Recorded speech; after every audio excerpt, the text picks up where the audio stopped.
let's go ahead and move on with chapter 2. There is a solution, keyword A.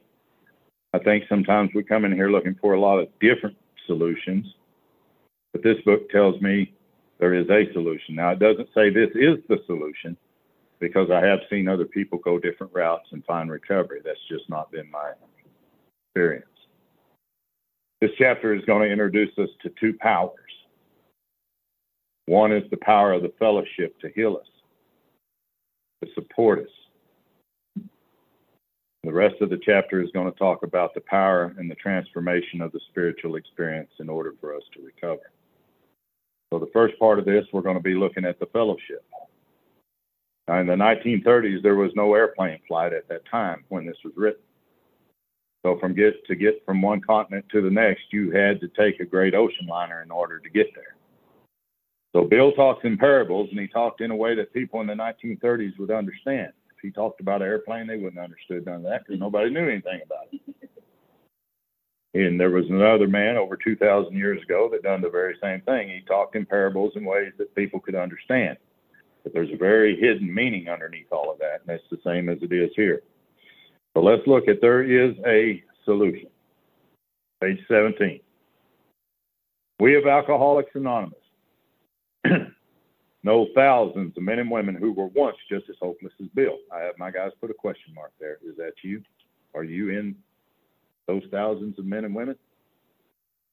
Here's the promise to the entire program contained in these 4 words.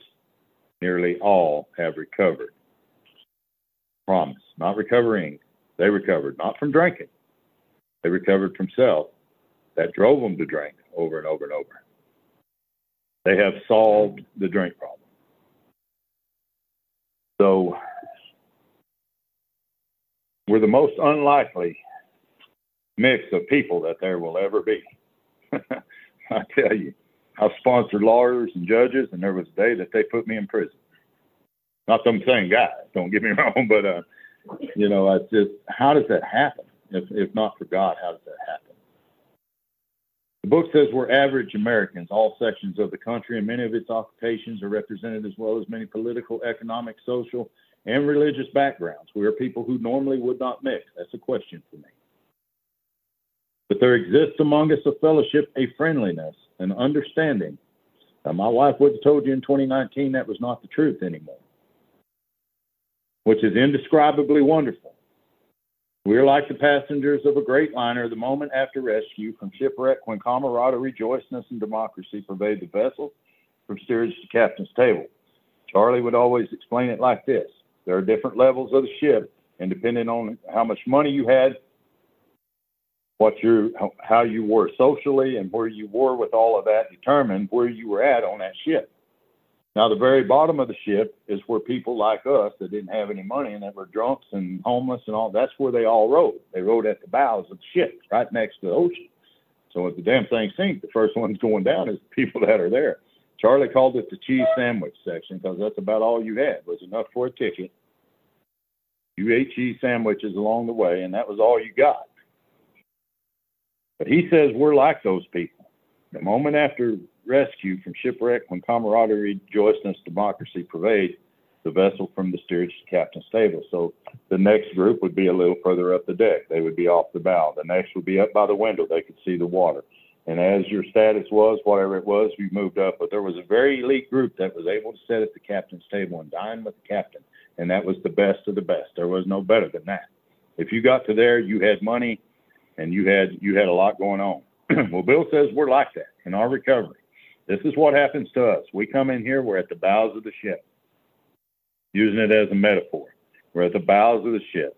As we get sober, we begin to move up a deck. As we get a little more sober, we move up a deck. And as we begin to work these steps in a change of life, we move up, and then the day comes when we also sit at the captain's table. And many of us know that to be true today. So unlike the feeling of the ship's passengers, however, our joy and escape from disaster, look at that promise, escape from disaster, does not subside as we go our individual ways. Charlie said if the man was standing out there in overalls and work boots and another was there in a suit and a bow tie, when that damn ship was going down and going under the water, the man with the bow tie was not going to be asking about a financial statement from the guy He's going to be saying, how in the hell did we save ourselves? And that's exactly what we do when we come in here. I don't care if you come in here in a suit and a tie, you come in here in a sleeveless shirt, work boots like me, then we're all on the same level playing field here. He's going to give us a warning here. And it's one that I needed to pay close attention to for a long time. He says, the feeling of having shared in a common peril, and that's what we all do here. He said that's one element, key word being one. It's not the only one, but it's one element in the powerful cement which binds us. He's talking about the fellowship of Alcoholics Anonymous here. And look at what he says, and this is our warning. That in itself would have never held us together as we're now joined. To tell any man just to go to meetings and not drink is dangerous for a guy like me. That is dangerous. Because if I could just go to meetings and not drink, hell, I wouldn't need to come anymore. I would just come to meetings and not drink. But when I don't drink, I get crazier. Drinking kind of calms that down. So the tremendous fact for every one of us is that we have discovered a common solution. Look at this beautiful promise. We have a way out. Man, that's what I'm interested in. Not only of the drinking and the drugging. 25 years later, while I was suffering from it here, there was a way out.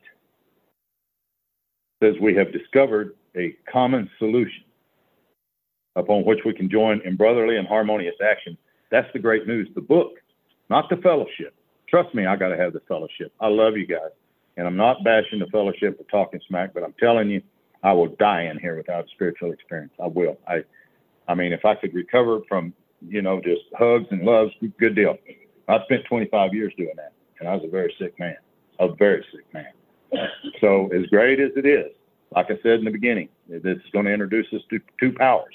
The power of the fellowship to support us, the power of the spiritual experience to transform us. That's the great news the book carries to those who suffer from alcoholism. There should be a question mark there. Notice it says ism, not alcohol. It's not talking about am I drinking or drugging today or whatever it may be. We're talking about the isms that drive us to do those things. The illness of this sort, and we've come to believe it an illness. The book doesn't call it a disease. I don't question that. I don't battle that. It doesn't matter to me. I just go by what the book says. Involves us in a way no other human sickness can. Person has cancer or all or sorry for him, no one's angry or hurt. But not so with the alcoholic illness, for with it goes the annihilation of all things worthwhile in life, and engulfs all whose life touched the sufferers. I had a cousin at 47 years old died from liver cancer. He was a year sober in narcotics, and a year more sober than me, and he reminded me of it all the time. He said, "You might know more, but I've been sober longer, and don't forget that." Yes, sir. He's a crazy man. I was in jail with him, I know. And but he got sober, and he recovered, and man, he had a good life, and he got liver cancer, and it was inoperable by the time that they found it, and he died. Everybody was sad. Everybody was hurt. Everybody was just, depressed. I mean, it was a terrible thing. In 2019, when I was dying, man, no one felt that way. I promise you, nobody felt that way. They felt the way that he's about to describe right here. It brings misunderstanding. Now, we're going to look at what untreated alcoholism looks like, even sitting inside the rooms. It brings misunderstanding, fierce resentment, financial insecurity, disgusted friends and employers, warped lives of blameless children, sad wives and parents. Anyone can increase the list, even so. Let's skip the next paragraph and go to the other. If you ever wondered how to be a sponsor in Alcoholics Anonymous, this is the problem, or this is the paragraph that you should study and take a close look at, because it explains how we do that. But the ex-problem drinker, now there's a promise, ex-problem, right? I used to be a problem drinker. Today it's an ex-problem. So that's a promise.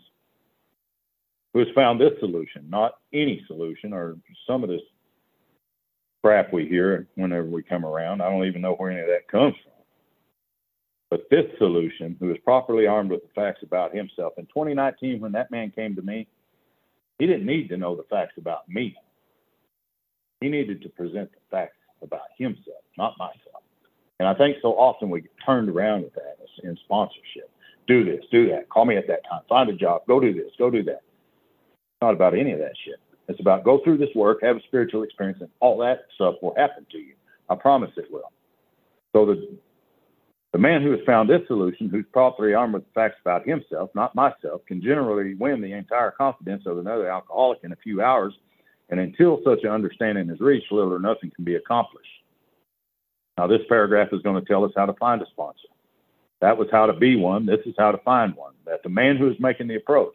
When I go to meetings, I hear people say things like, if that man wants what I have, then he's going to approach me. He's going to come talk to me. That will show his willingness, what he wants to do in this program. That's all BS, according to what my book says. The man that's making the approach, that's talking about me making the approach to that newcomer, not him making the approach to me. Has had the same difficulty that he obviously knows what he's talking about. It don't take me but about 3 seconds sitting inside a meeting listening to somebody share. And I'm going to know pretty quick whether or not they've been through this work or not, because it's very, very evident what's coming out of their mouth. That his whole deportment, and that word just means behavior, that his whole deportment shouts at the new prospect. I don't have to do all this crap. He can see it. He can see it in my demonstration. That he is the man with the real answer. He has no attitude of holier than thou, nothing whatever except a sincere desire to be helped with. There's no fees to pay, no axes to grind, no people to please, no lectures to be endured. Where did we get so off course with this? These are the conditions that we have found most effective. After this kind of approach, look at this promise. Many take up their beds and walk again. None of us make a sole vocation of this work, and that's what this process that I go through here is called. It's called the work. Nor do we think its effectiveness would be increased if we did. We had no boy in the broken bottle group. That's all he talked about all the time. I just want to retire and travel around the world and work with other alcoholics. I'm like, no shit, we all do, but we can't. And I said, what do you think? What makes you think that the message would be any more effective if you did? He's like, well, I've recovered. I said, look at what page 19 says. None of us makes a sole vocation of this work, nor do we think its effectiveness would be increased if we did. We feel that elimination of our drinking is just a beginning. That's the warning here. If you're just here not to drink anymore, just don't drink, and you'll be all right, right? Wrong. Most of us, when we quit drinking, that's when the problem comes in. A much more important demonstration of our principles lie before us in our respected home, occupation, and affairs. And for me, it's in that order. It starts in my home today. That's where I show the difference that I'd ever shown before. My occupation. I had a dispatcher come on a little while back, and he was like, you're going to have to tell me that you're sick before I can let you use one of your sick days instead of vacation days, because we used to do that. He said, you're wanting this day off. Do you want to use sick or vacation? I said, I'll just use vacation because I'm not sick. And he said, David, you're going to want to keep that vacation. Do you want to use sick? Tell me I said, I'm not sick, dude. I'll use sick. And he's like, okay. Now there's a day I'd have been damn right. Damn right. I'm sick. I would have just done that so that I could have hung on to the vacation days for all I wanted and burn one of those sick days. After I had this experience, I don't feel the need to do that anymore. I don't feel the need to lie about that anymore. I don't care. It doesn't matter. I'll use whatever day I have to use. It doesn't matter. So, occupation and affairs, that's talking about the world at large, brothers and sisters everywhere. All of us can spend much time in our spare time. This is what I was trying to tell old boy in the broken bottle group. It's not all your time. It's in your spare time. And man, it's taken me a long time to understand this. And the sort of effort we're going to describe. If you are so fortunate enough to be so situated, they can give nearly all of their time, and this is what I call this process, the work. So I'd like to read on with all of that with you, but let's move over to page 20. If you guys can hear me there on Zoom, we're going to head over to page 20, and we're going to drop down to look at the three different alcoholics, and we're going to start at the bottom paragraph there. Well, we're second to the last paragraph where it says, these are commonplace observations on drinkers, which we hear all the time. I hear this even in AA. Back of them is a world of ignorance and misunderstanding. We see that these expressions refer to people whose reactions are very different from ours. Modern drinkers have little trouble in giving up liquor entirely if they have a good reason for it. They can take it or they can leave it alone. They have a choice whether they do it or not. I'm the kind of man that I can't take it or leave it alone, either one. Number two, then we have a certain type of hard drinker. He may have the habit badly enough to gradually impair him mentally and physically. It may cause him to die a few years before his time. If a sufficiently strong reason, ill health, falling in love, change of environment, or the warning of a doctor becomes operative, this man can stop, or can also stop or moderate, although he might find it difficult and troublesome and may even need medical attention. He's the guy that comes to AA and says, hell, I've drank for 30 years in the military, and one day I decided to stop, and by God, I stopped, and you can do the same. But the difference between that man and me is he don't suffer from the physical allergy. I do. He has the mental obsession that drives him to drink. But one day, ill health, falling in love, warning of the doctor comes up, and he says, man, I got to stop that. And he may have hell, like it says. He may find it difficult and troublesome, but he can stop because he doesn't have the physical allergy like most of us do. Number three, what about the real alcoholics? I hear people out all the time, I'm a real alcoholic. And I think they think if you, because of how much you drink, it's whether or not you're a real alcoholic. That's not true. That man that drank for 30 years, I had an uncle. And, man, I don't know anybody drank any more than that dude did, man. He popped out on sores all over his body. He'd pass out on the sidewalk. I mean, he drank for years and years and years. And one day he just decided to stop, and he had a little bit of help, but he sobered up, he stopped, and he never drank again. That is not what makes you a real alcoholic. Look what it says. He may start off as a moderate drinker. Well, he may, but hell, he may not. He may skip that stage altogether. He may, but he may not become a continuous hard drinker. But at some stage of his drinking career, he begins to lose all control of his liquor consumption. Here's the key word. Once he starts. Once. See, that's when the physical allergy kicks in. Here's the fellow who has been puzzling you, especially in his lack of control. He does absurd, incredible, tragic things while drinking. Hell, I do them kind of things when I'm sober and untreated. When I haven't had this experience yet, I do these things, I promise. He's silly, mild, and intoxicated. He's more or less always insanely drunk, and his disposition resembles his normal nature but little. He may be one of the finest fellows in the world, yet let him drink for a day, and he frequently becomes disgustingly and even dangerously antisocial. And I found myself there sober. So it talks about he has a positive genius for getting tired at exactly the wrong moment. Anybody ever do that sober? I don't know about you, but I know about me, and I've done that quite a bit. All right, let's take a jump. Let's go to page 22, bottom paragraph. Those of you on Zoom, if you can hear me, we're going to travel over to page 22, and we're going to drop in on that last paragraph. We know that while the alcoholic keeps away from drink, as he may do for months or years, hell, he may, but he may not. He reacts much like other men. It doesn't say he is like other men. It says he reacts a whole lot like them. Man, I've got to be certain of this about what we're fixing to read. I've got to be certain of this. We are equally positive that this is the key word, once I take alcohol, drugs, lust, whatever it may be into my system, something happens. Is that your experience? Both in the bodily and mentally sense, which makes it virtually impossible for us to stop. That's the physical allergy. The experience of any alcoholic will abundantly confirm this. Now, from this point on in the book, we're not going to talk about the physical allergy anymore. That's over. That's the first part of the first step. We admitted we were powerless. We're powerless for two reasons, not one. Once I put it in my body, I can't quit. Once I take it out of my body, my mind takes over, and I'm not able to stop until it sends me back to the drink again. So right here, the physical allergy and the descriptions of it are over. Now we're going to talk about the main problem of the alcoholic. These observations would be academic and pointless. One, academic, that's good to know. Pointless, doesn't matter. I can know everything I will need to know about this illness and die from it.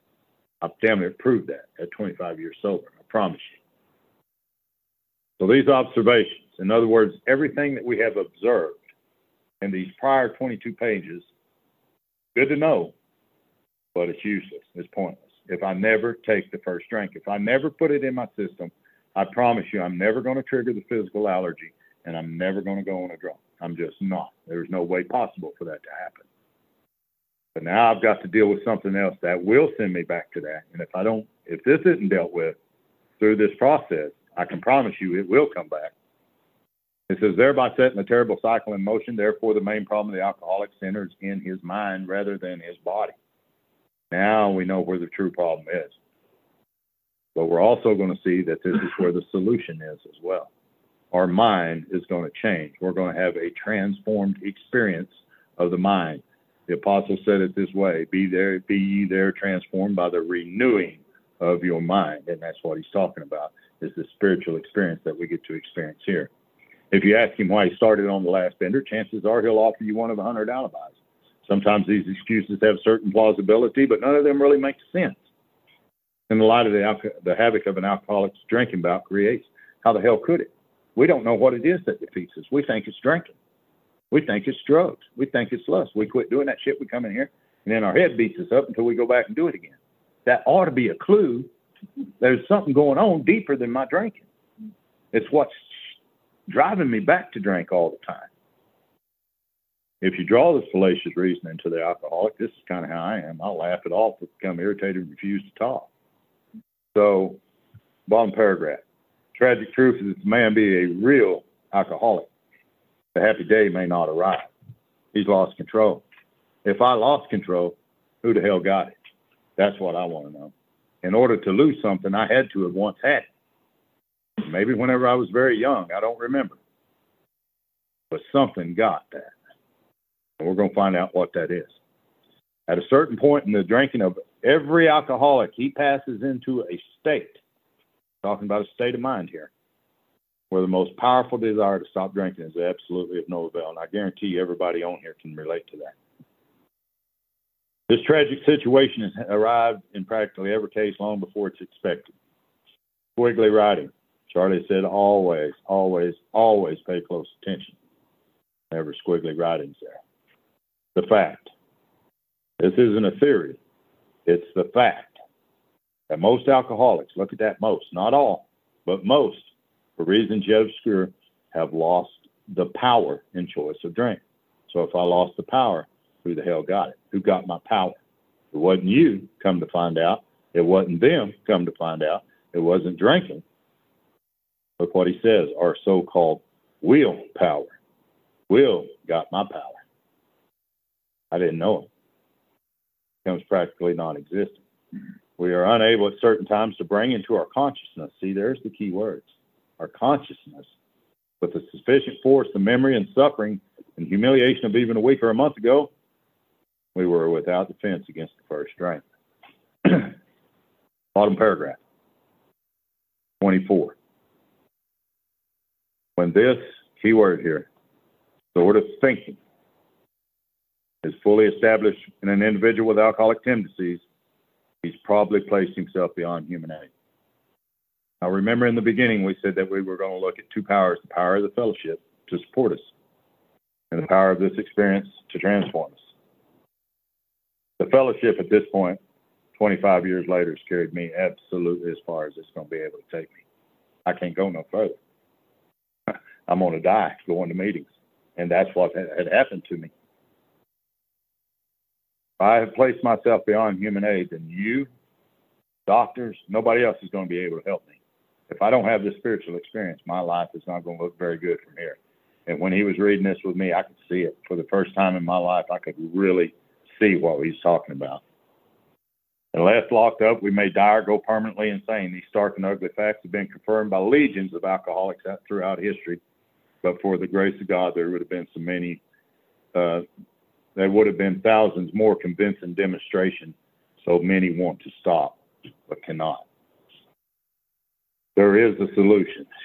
Shit, there better be. Because I got a mind that's going to take me out. I promise you. Even sitting around sober. Because I do crazy shit when I'm just sober. Look what he says. There's the solution. Almost none of us like the self-search and the leveling of our pride. We know that today to be our fourth step in Alcoholics Anonymous. The confession of our shortcomings, we know that to be step 5 in the steps of Alcoholics Anonymous. But look at what he says. That's what this process is going to require for its successful consummation. In the old days, when a married couple would come together, they would consummate the marriage in the way that they did, and they became one. I'm going to become one with this process, and it tells me that's going to happen to me through this fourth and fifth step. If I'm going to be successful, it says it's successful consummation. If I'm going to be successful at this consummation with my relationship with God and recovery in this book, then I'm not going to take an inventory in 3 or 4 or 5 days. The way we do inventory here takes a long time because we're going to the emotional core shit. We're going to pull shit out that I'd never looked at in 25 years, and it hurt. And I was mad, and I was pissed off, and I was a very angry man, and I fought it. Self just fought and fought and fought and fought. But I broke through, and and had the experience. So he says, but we saw that it really worked in others. If I hadn't seen it worked in these men, I would have never tried it for myself. And we'd come to believe in the hopelessness and futility of life as we'd been living it. That's step one. When therefore we were approached, remember who does the approaching? Nah. It's not the new guy, it's us.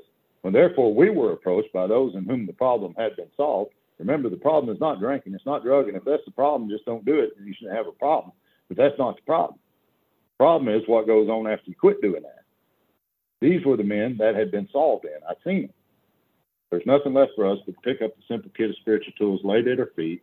We've found much of heaven, and we've been rocketed into a fourth dimension of existence, which we had not even dreamed. So let's look real quick at the spiritual experience. We'll take a break. We'll come back and finish off.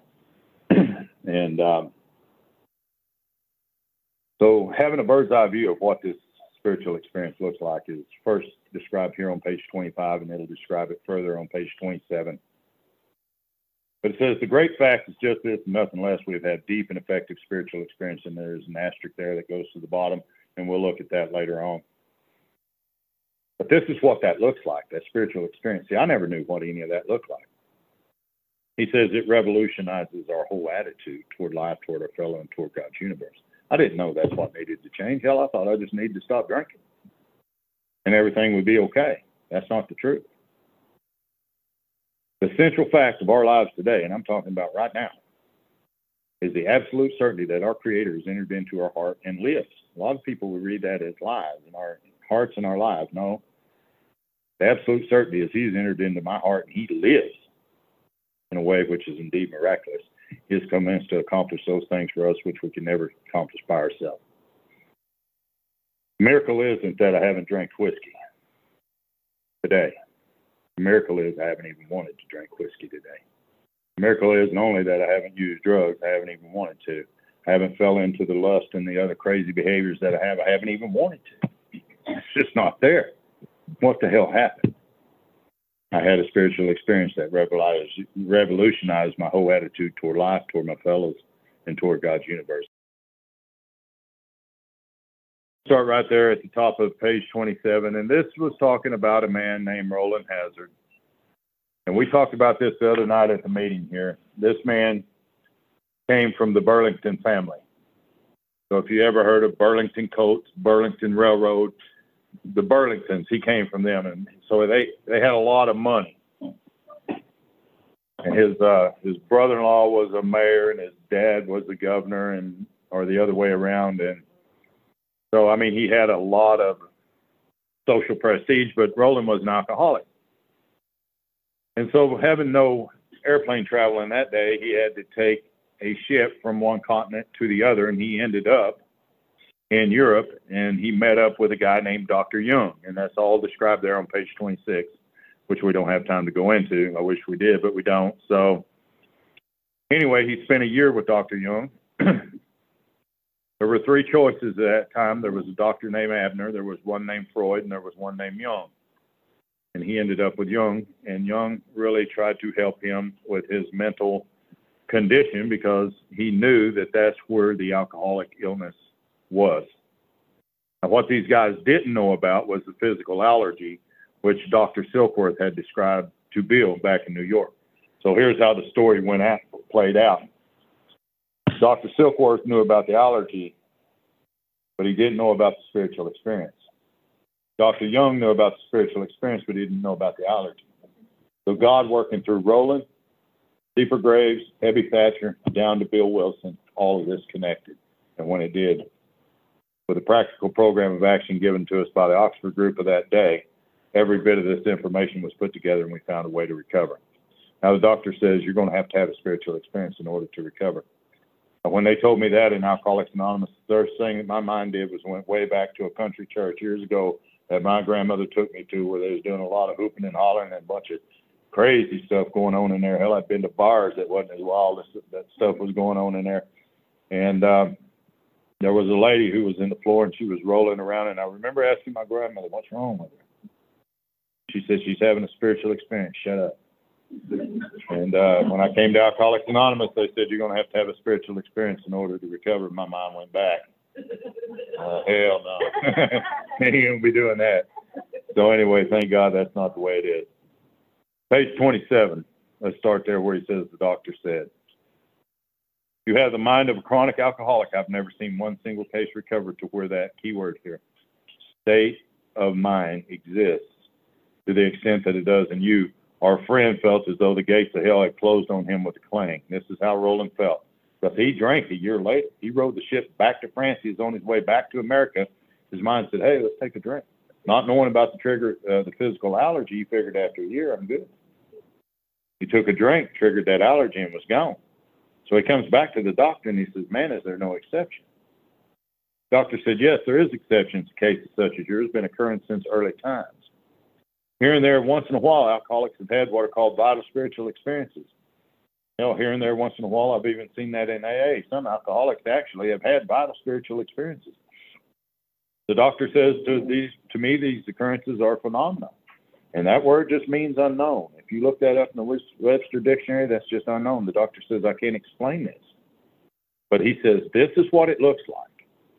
They appear to be in the nature of a huge emotional displacement rearrangement. That's one of the things I'm going to have in order to have a spiritual experience.